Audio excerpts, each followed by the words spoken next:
m'avoir laissé prendre la parole. Donc, cette question, j'aimerais bien poser cette question à Nathalie, à Madame Nathalie Carilli.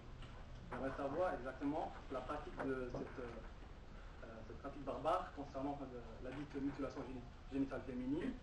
Existe-t-il un chiffre précis et exact concernant lors des accouchements des femmes, c'est-à-dire un nombre exact? On connaît la question?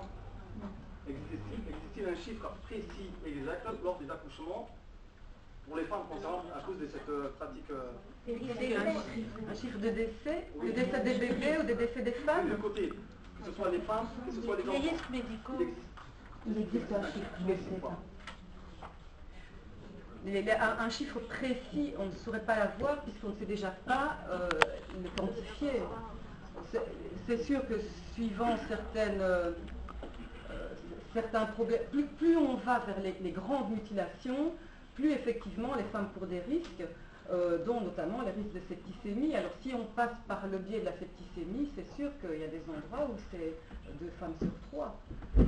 Mais voilà, je veux dire, il y a des gens qui vont dire « Ah oui, mais c'est pas la mutilation, elles ne sont pas mortes d'hémorragie, on en parlait tantôt, c'est la septicémie qui a découlé d'eux. » Mais certainement, il faut lier. Donc, un chiffre précis qui serait juste sur les conséquences de vie avec les mutilations, on ne saurait pas. De toute manière, s'il y avait qu'un seul décès, ce serait de toute façon faux. Oui, mais en plus, je suis sûre qu'il y en a beaucoup plus qu'on ne peut même se l'imaginer. Parce qu'il y en a beaucoup qui ont vraiment, effectivement, des corps qui ont fini par avoir des résistances énormes et finalement qui passent à travers tout, alors que logiquement, elles auraient dû mourir. Donc, je crois que le calcul, on ne sait que l'estimer, mais il doit être énorme. Juste une toute petite information aussi. Donc, au niveau des programmes de médecine et même de gynécologie, à ma connaissance, il n'y a pas la question des mutilations qui n'est toujours pas intégrée dans ces programmes à l'heure actuelle. Et alors, non, partout en Europe. Et parce que maintenant c'est européen, c'est avec Bologne et tout ça. Donc c'est d'ailleurs un des sujets de lobbying de Amnesty International dans la campagne qui lance cette année par rapport aux mutilations, d'essayer d'intégrer ça dans les cursus universitaires, ne fût-ce que des médecins et des gynécologues. Et alors, autre point, donc il y avait un professeur de gynécologie belge, le professeur Jean-Jacques Ami, qui a proposé il y a plusieurs années déjà qu'à l'occasion du formulaire que les médecins remplissent systématiquement pour toute femme qui accouche en Belgique, qu'on ajoute une case, la patiente ou la femme qui accouche est-elle mutilée? Et ce n'est jamais passé, cette proposition-là, pour la raison qu'il a été jugé qu'il était impossible pour les médecins de repérer si une femme était mutilée ou pas. Ramener le plaisir aux femmes par le plaisir des hommes, c'est tout à fait compréhensible. Mais donc une question à M. Bouchy.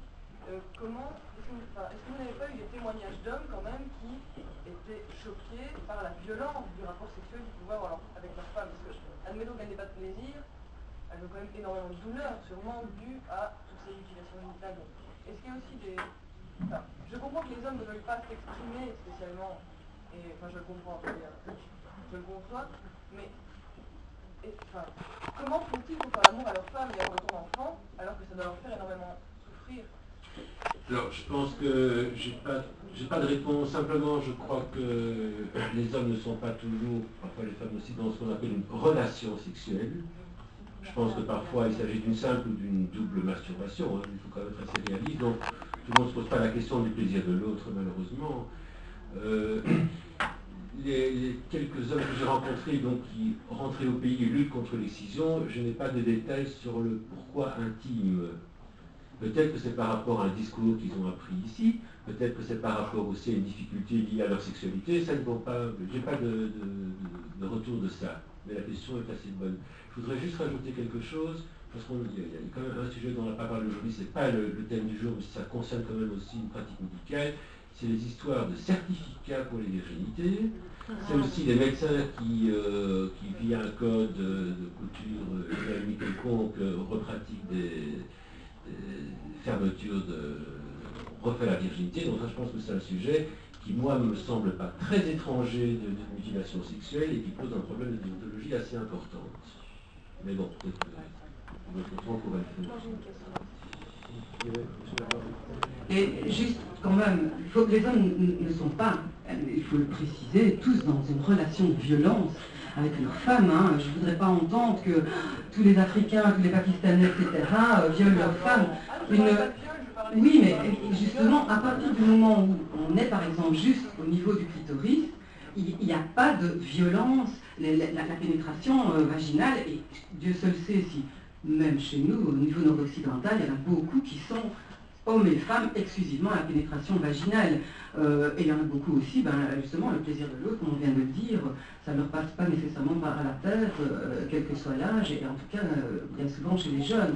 Donc il y a aussi le fonctionnement des femmes, comme je disais, il y a toute une série d'ethnies où il faut se comporter comme ça. Et une femme est tout à fait capable de se comporter comme ça, c'est-à-dire, entre guillemets, je ferme les yeux, je pense à l'Angleterre, je ferme les yeux, je pense au Bénin.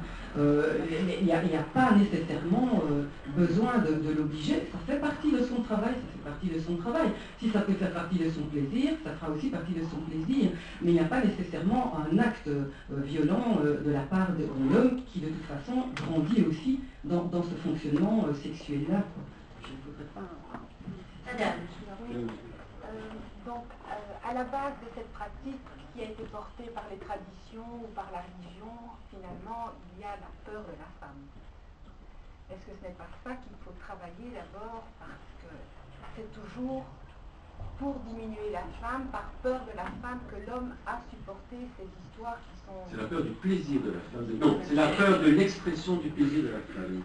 Parce que dans tous les textes, y compris anciens que l'on peut trouver, il y a cette idée que l'orgasme de la femme rend la femme incontrôlable. C'est ça, une femme qui a du plaisir devient incontrôlable, et donc on a peur de ce qu'elle pourrait faire. Je vous dis, les psychanalystes au XXe siècle, au départ, n'étaient pas loin de penser la même chose. Hein.